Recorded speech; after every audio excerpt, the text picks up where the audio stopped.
Delikado ito kaya wag ninyong gayahin. Gawa lang ako ng cone. Yan. Lagyan ko lang ng tape. Malit lang yung butas niya. Gusto ko lang mga 6 inches nito. Tulin ko lang tong pantuhog. Itong pantuhog natin, suksok ko to dito. Oh, yan. Iyan ko lang. May glue ako dito. Lagyan natin sa ilalim para matibay. Hindi siya matatanggal. Lagyan ko din ng kunting glue dito para matibay itong sinulid natin. Lagay ko lang to dito sa loob. Markahan ko lang to dito. Ito na yung linya na nagawa ko. Gugupitin natin hanggang dito sa linya.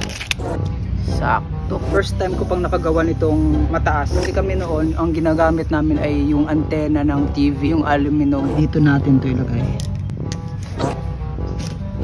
Ah, grabe ang tulin ba eh. Ang titirahin natin ay yung puno ng saging. Yun o, sa unahan. Balas.